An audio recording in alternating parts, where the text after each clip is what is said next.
Estamos haciendo la mañana de la diaria y llegó el momento de la entrevista central con el intendente electo del departamento de Florida, el dirigente del Partido Nacional, Carlos Enciso. Carlos, bienvenido a la Diaria Radio y a este programa. Bueno, gracias por la invitación, el saludo al equipo y a la audiencia.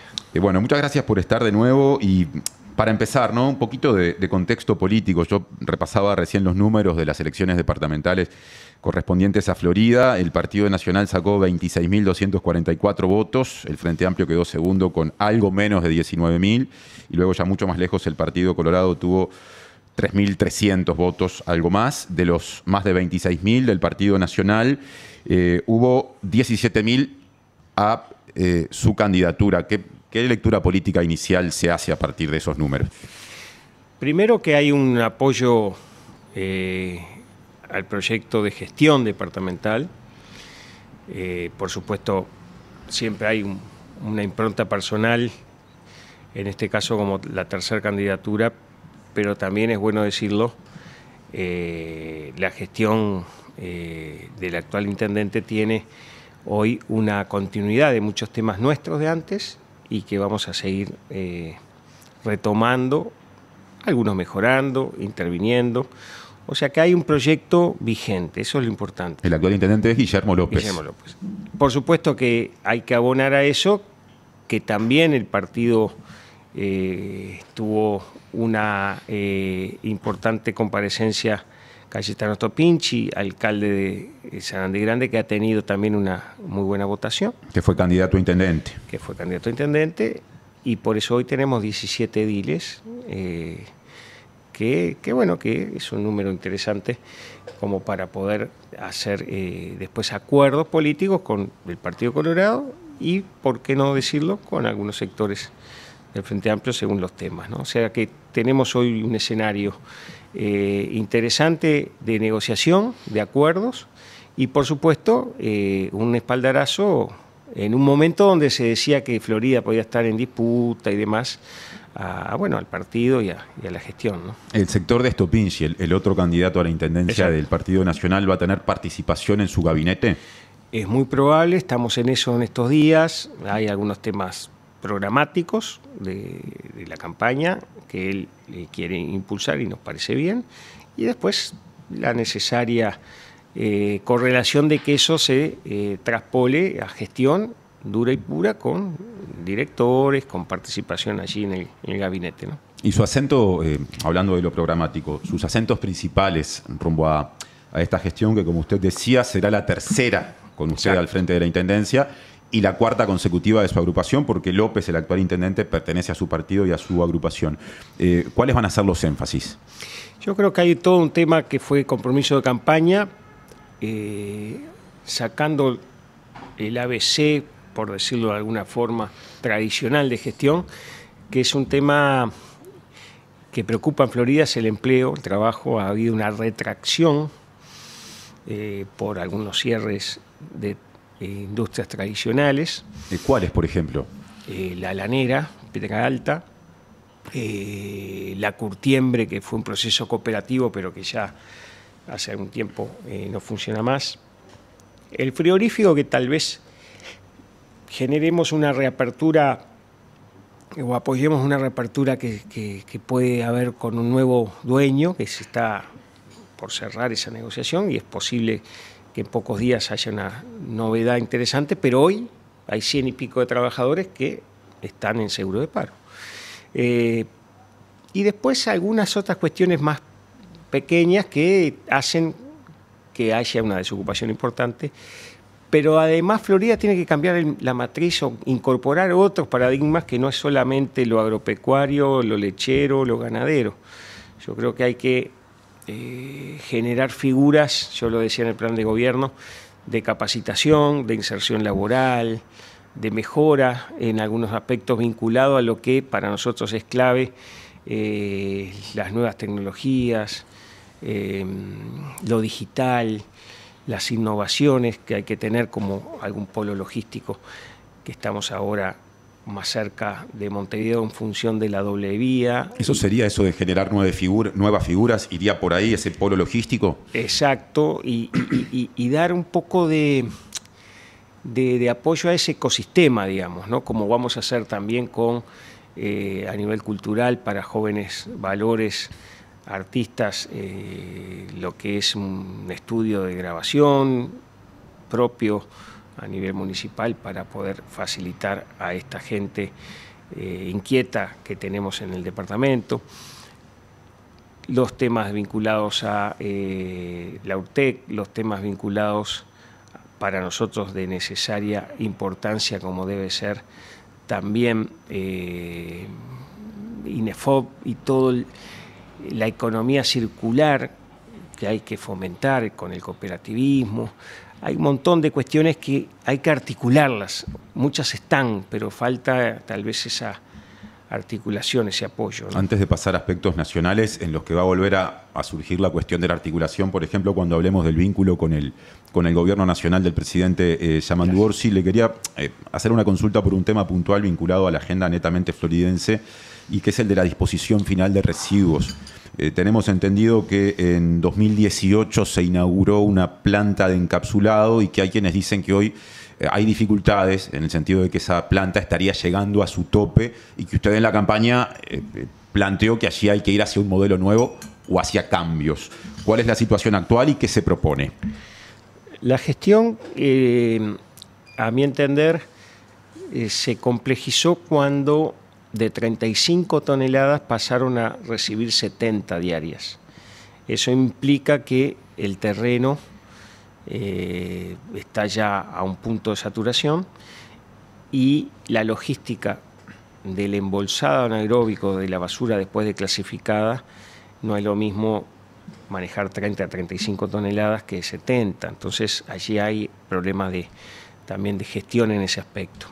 Eso ha llevado a que, a nuestro entender, ha habido una cierta involución en lo que es la disposición final y hay que atacar primero buscando un nuevo lugar de disposición y mientras tanto proligiar un poco la cosa a los efectos de tener después el terreno adecuado, ¿no?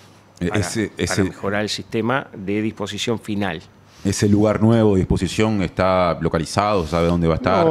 No, porque recién ahora hay alguna propuesta, gente que nos acerca sugerencias y bueno, y vamos a designar una dirección en el área para eso también, o sea, el nuevo director que esté un poco en el tema, ¿no? Para quienes no conocemos la realidad floridense, el actual lugar de disposición, ¿en qué zona del departamento se encuentra?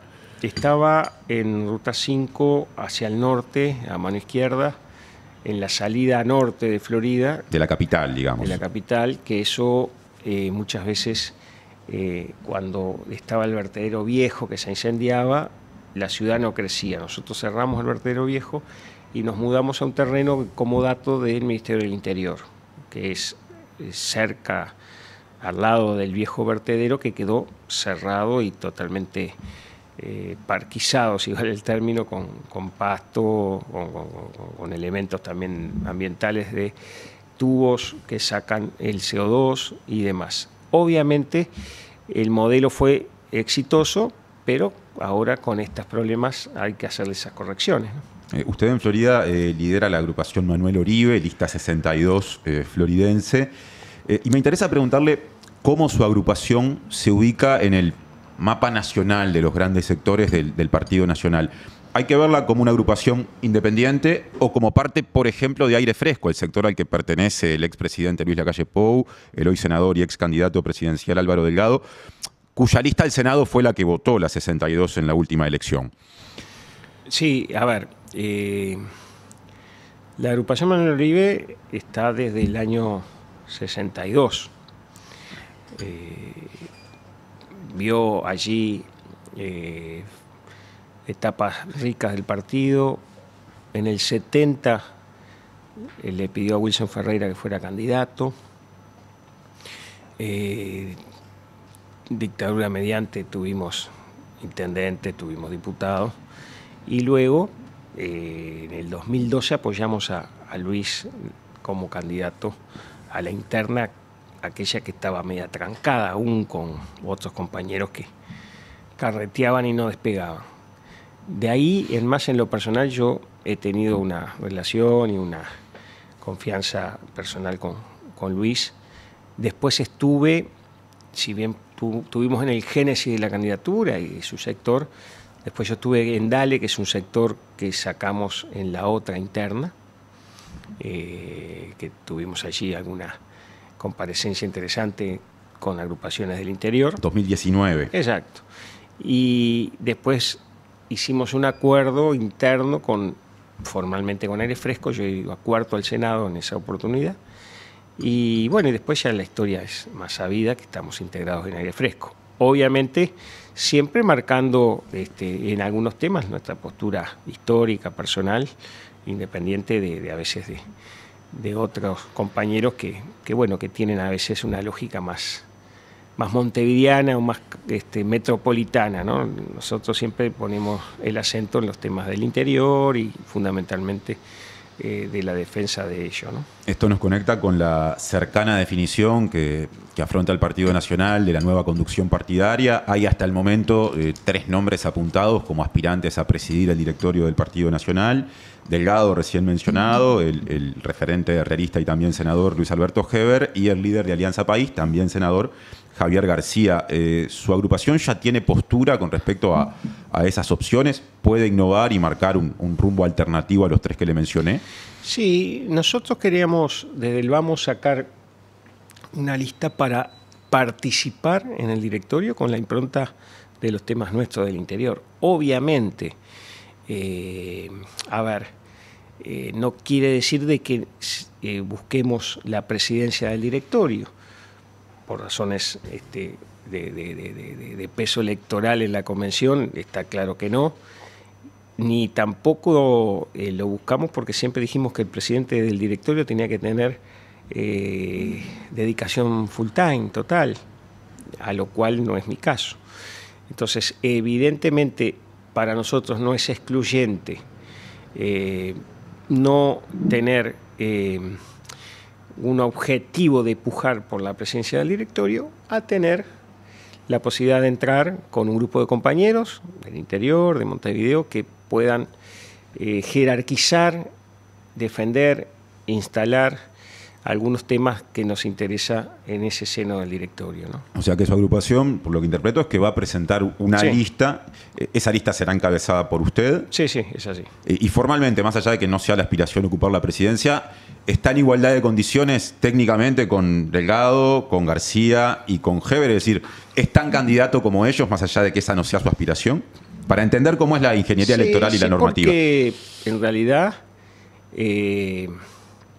obviamente la mayoría de la convención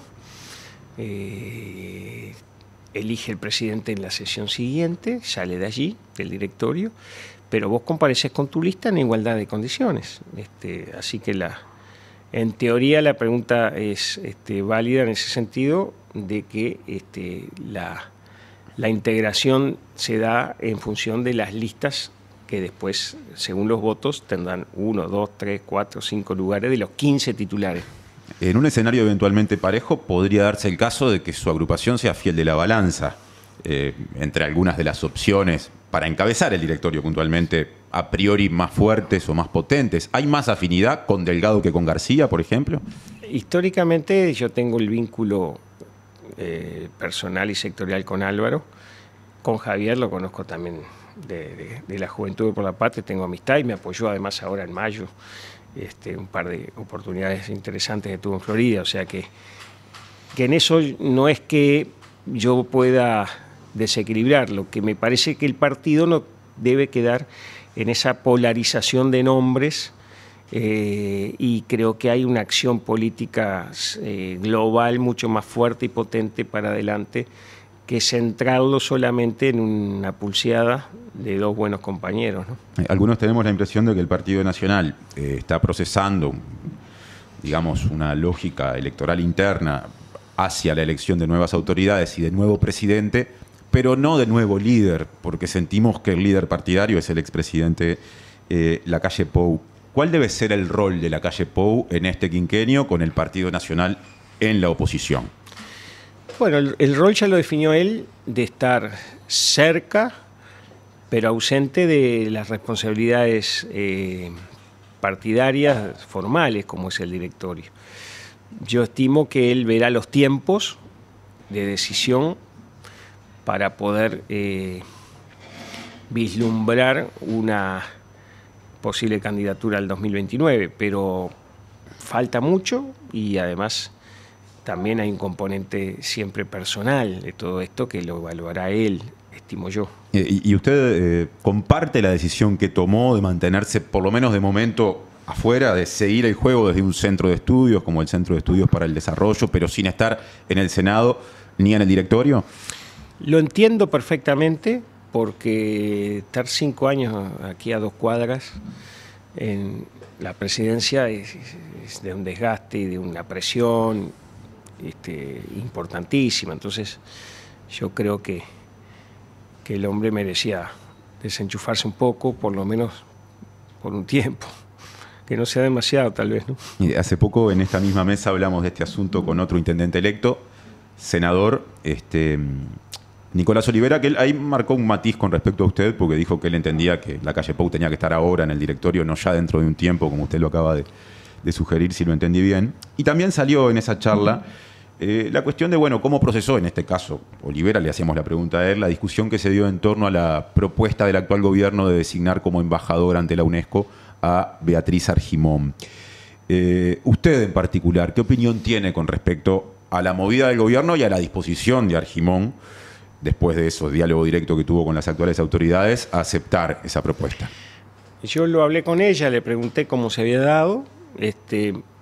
Me da la impresión que es un nombre que jerarquiza el país, no sin la salvedad que tal vez tenía que haber comunicado la posibilidad rápidamente al referente principal, que es el presidente en mandato cumplido, como se dice, Luis Lacalle, ¿no?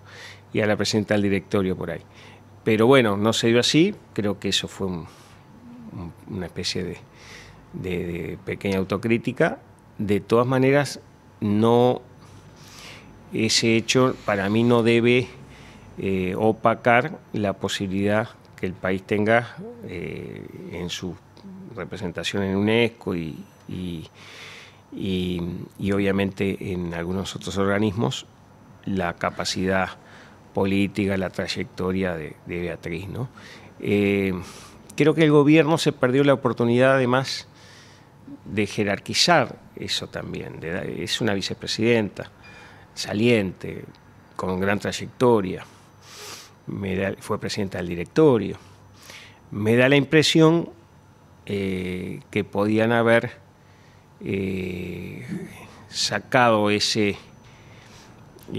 designación en la prensa, como lo dio Cancillería, como un nombre más de 12 nombres, que obviamente nadie critica en lo personal los demás nombres, que hay diplomáticos de carrera y demás, pero me parece que ahí el gobierno se perdió esa oportunidad de jerarquizar esta designación y no mandarla en un paquete como información de prensa, ¿no? ¿Qué piensa de los dichos de la senadora Graciela Bianchi a propósito de este tema, cuando dijo que Argimón operó para el Frente Amplio en los 5 años anteriores? No, yo creo que, a ver, ahí hay, me parece, un enfrentamiento interno que no lo avalo, pero fue así siempre por temas de agenda. Beatriz en el tema de género, en los temas de paridad, ha tenido una impronta muy fuerte y muy clara. La senadora Bianchi creo que ha discrepado también en ese sentido más de una oportunidad, pero de ahí a ser operadora, yo creo que si hubiera, además lo dije en algún momento, algún hecho puntual en su momento que podía ser una suerte de pequeño indicio de esto, lo tenía que haber denunciado en los órganos partidarios en tiempo y forma y no después de 5 años de actuación, ¿no? Me parece que para arrancar está fuera de tiempo la supuesta denuncia, pero bueno, creo que no hay que abonar demasiado porque me parece que ya es un episodio medianamente laudado y creo que el partido va a votar la venia y ahí ya está el tema bastante cerrado, me da la impresión. Es un asunto, una discusión esta que nos aproxima a la cuestión de cuál debe ser el tono opositor del Partido Nacional. ¿Cuál debe ser a su juicio? Y depende de los temas. Yo creo que en algunos temas hay que tender puentes y en otros ser censores y duros fiscales de mucha cosa que tal vez se discrepe de fondo. A ver, evidentemente me parece que ese maniqueísmo de decir nos oponemos a todo no es bueno, de lo blanco y negro, de los buenos y los malos, ni tampoco no marcar las discrepancias fuertes, firmes, en su momento cuando pasen o cuando estén pasando en estos tiempos, ¿no? ¿En qué temas debería tender puentes, ya que dijo que en algunos temas hay que apostar a eso?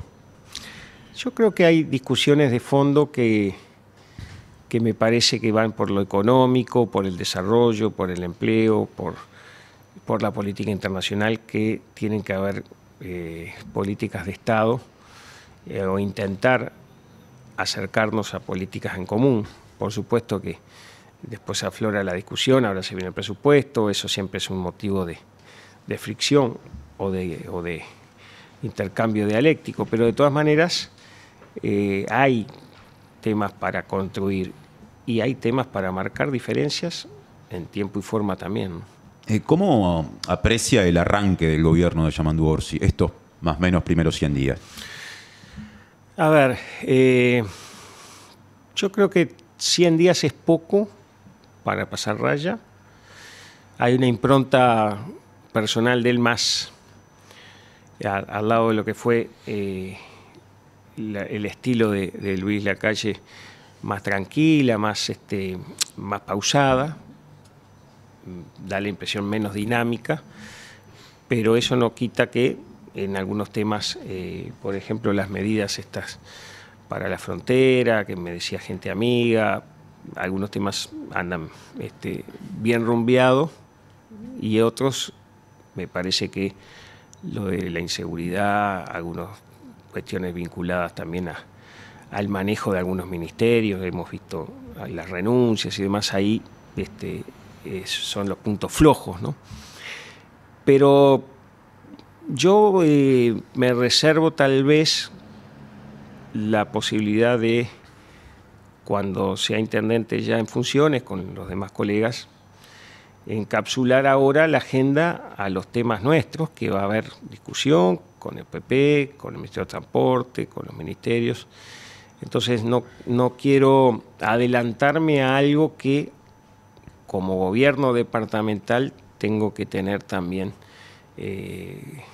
la necesaria diálogo y diferencia o confrontación puntual cuando tengamos los temas nuestros, digamos. Ahí emerge el Congreso de Intendentes. Exacto. Como gran espacio, ¿no? Usted compartió Congreso de Intendentes con Yamandu Orsi en el periodo 2015-2020, en su primera gestión, la de Orsi, digo, al frente de la Intendencia de Canelones, segunda de usted en Florida, además de que son dos departamentos limítrofes, o sea que tenían seguramente dificultades, desafíos, agenda en común. ¿Cómo es Orsi en el mano a mano? ¿Usted tiene buen vínculo con él? Tengo buen vínculo, lo vi el otro día, nos cruzamos un saludo en el velorio de Mujica. Es muy parecido a cómo sale, para los que no lo conocen, cómo sale en la prensa, ¿no? O en las declaraciones, un tipo bastante llano, afable en ese aspecto. Es un típico intendente del interior. ¿Tiene una característica distinta a la del promedio de la dirigencia frente amplista? ¿Le habla más, conecta más con el público del interior que otros dirigentes del partido que hoy gobierna a nivel nacional? Y da la impresión que sí, por algo remitámonos nomás a la interna del Frente Amplio, que ganó con espalda, ¿no? Y es esa comunicación que tuvo él y su fuerza política con el interior, que es indudable, ¿no? Pensando en discusiones que vienen, usted algo adelantaba, ¿no? Está la cuestión de las transferencias como un elemento siempre importante. En ese sentido, el gobierno anunció en abril que va a revisar las metodologías de las transferencias a los gobiernos departamentales para garantizar, eso es lo que dice el gobierno nacional, mayor ecuanimidad, y que la comisión sectorial de descentralización, que está vinculada a la OPP, integrada por representantes de varios ministerios, acordó auditorías para revisar el mecanismo con el fin de llegar a un acuerdo con el Congreso de Intendentes antes del envío del proyecto de ley de presupuesto al Parlamento. ¿Qué expectativas tiene a propósito de esa discusión tan sensible? Ecuanimidad, eficiencia y demás, estamos de acuerdo.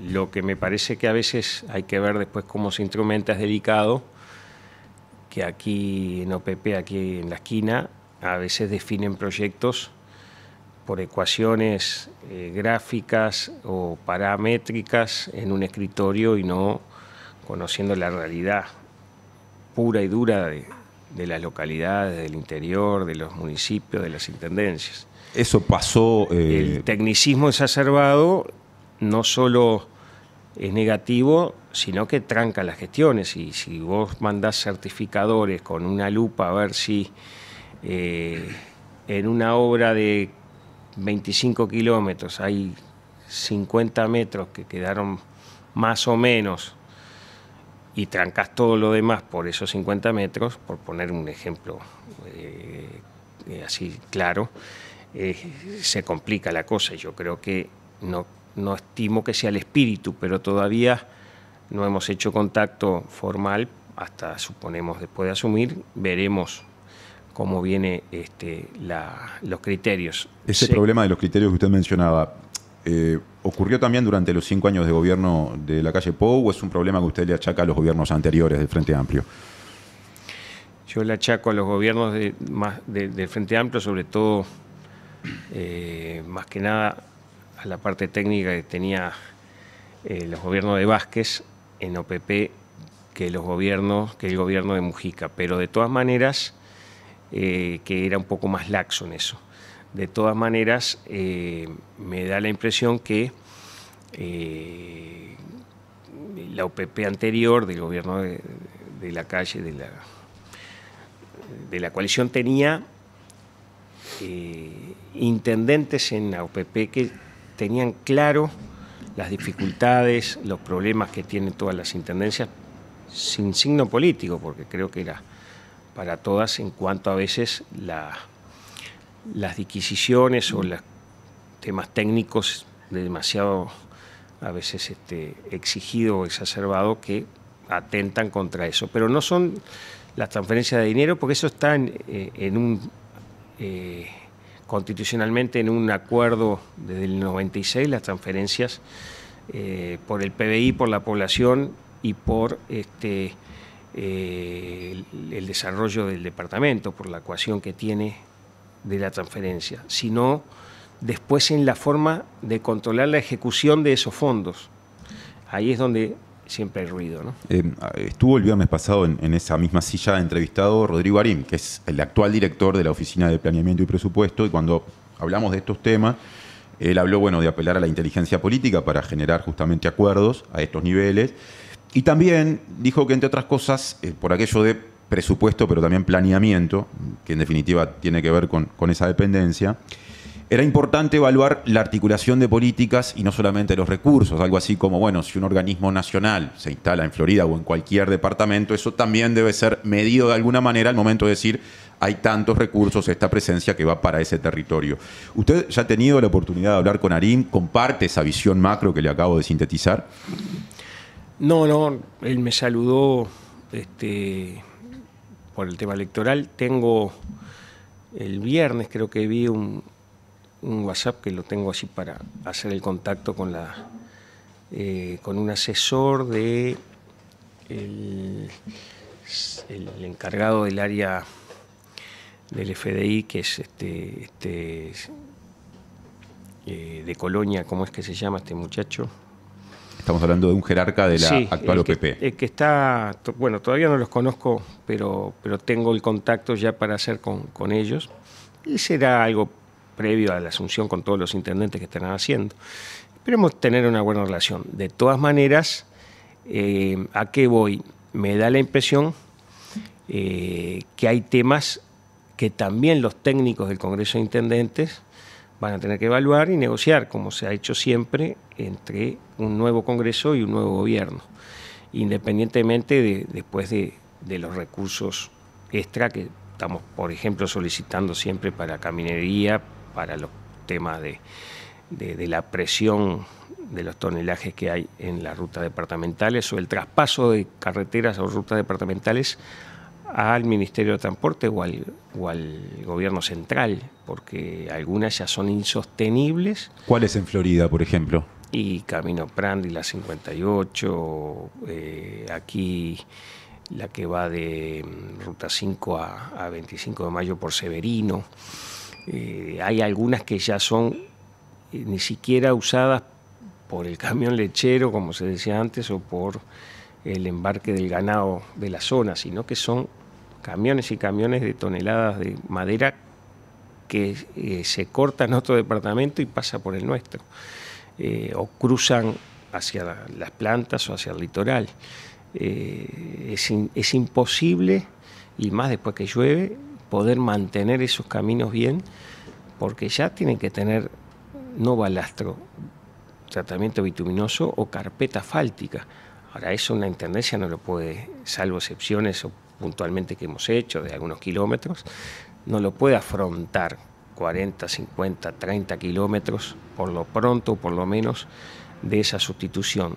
Y además no es justo que transportes de producciones que ni siquiera se generan en el departamento te muelen los caminos y no deja un rédito ninguno, porque allí no hay balanza, no hay peaje, no hay forma de tributar para una intendencia.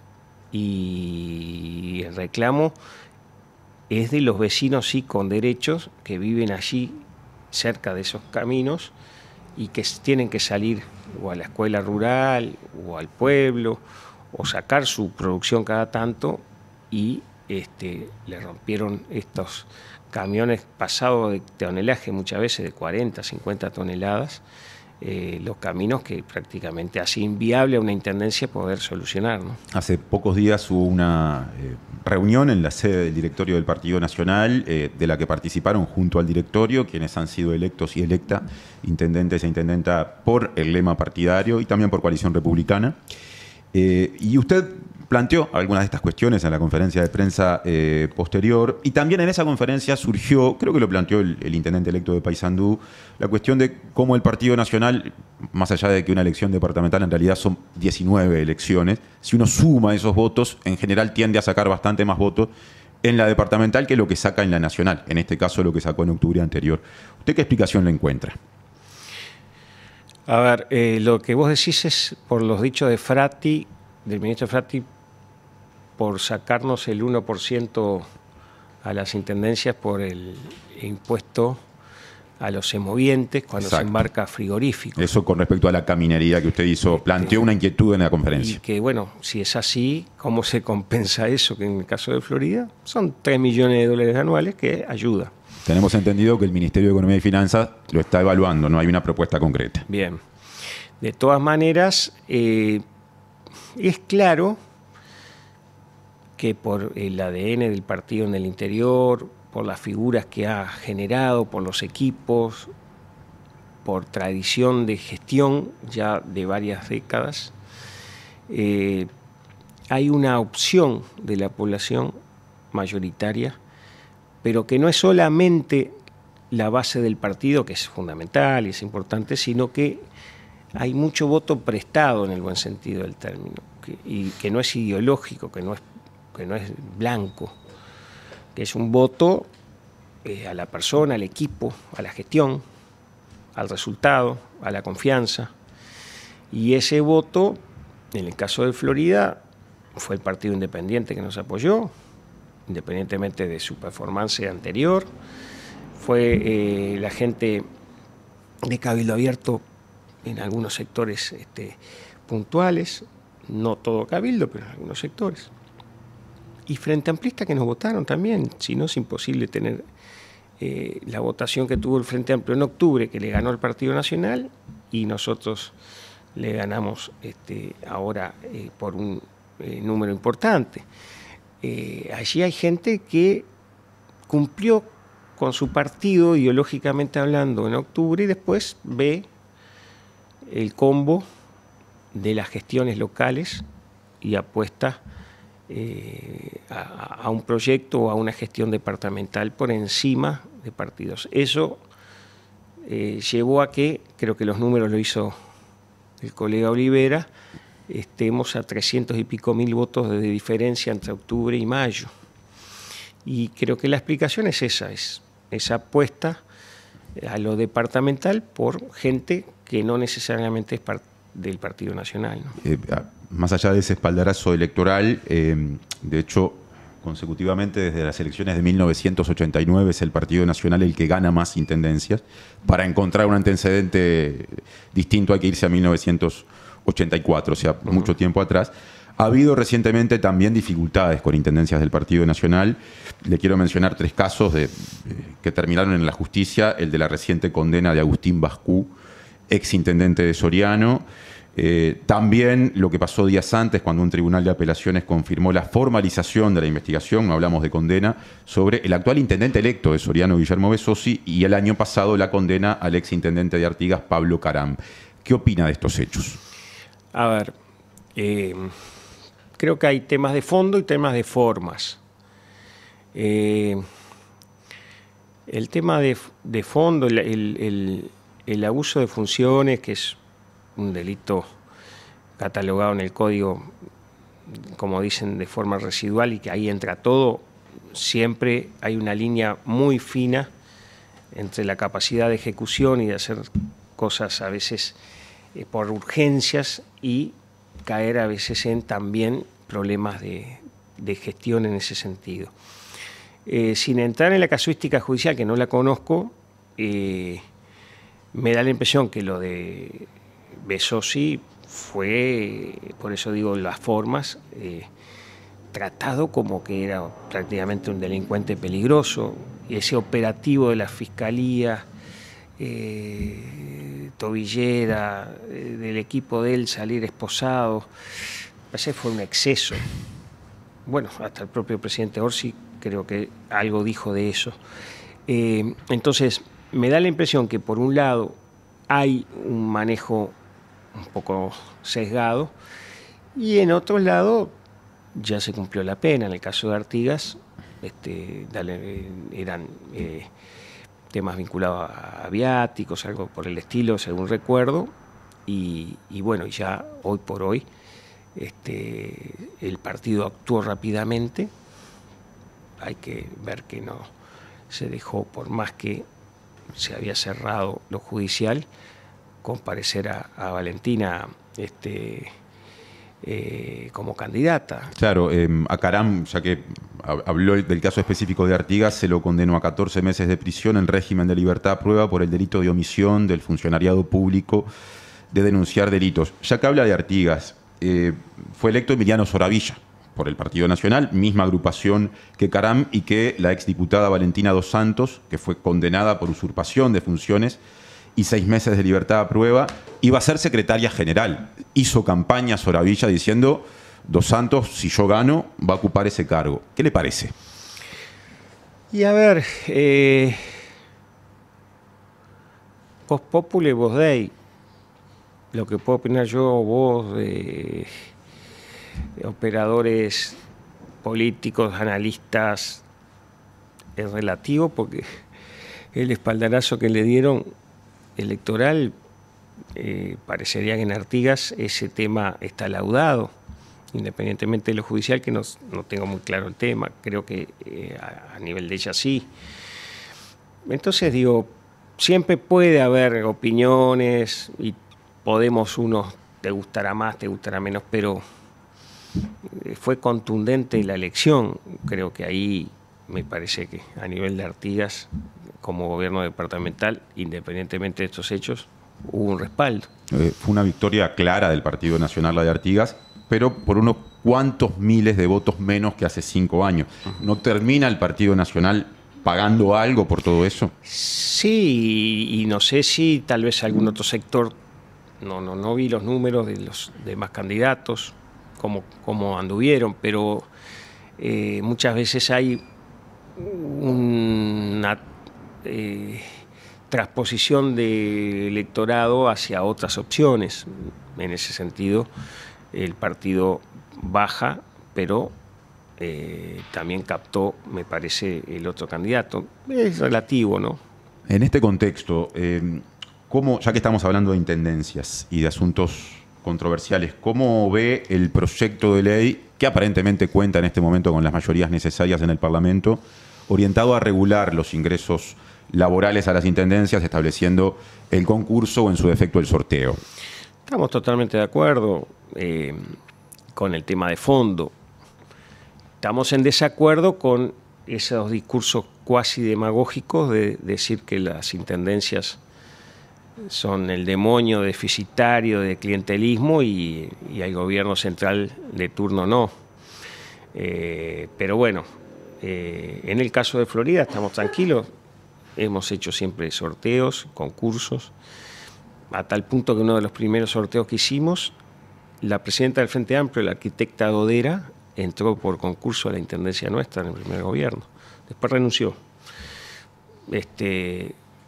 En tránsito, los inspectores, en vialidad, me acuerdo que tuvimos que llevar a la gente al estadio cerrado 10 de julio, porque habíamos hecho un llamado para vialidad para 15 personas y se anotaron casi 1000. Entonces, el sorteo público lo hicimos allí en el 10 de julio. Entonces yo creo que en ese aspecto, por lo menos a nosotros no nos cambia demasiado. Sí es cierto que hay que hilar fino cómo quedó redactado este proyecto, y a veces me parece que puede haber un poco de exceso. ¿En qué, por ejemplo, puntualmente? Y bueno, creo que también me decía nuestro diputado Rodríguez Hunter, que lo estaba chequeando cómo quedaba, por ejemplo, la contratación de profesionales a término, que vos a veces precisás para un proyecto, un arquitecto.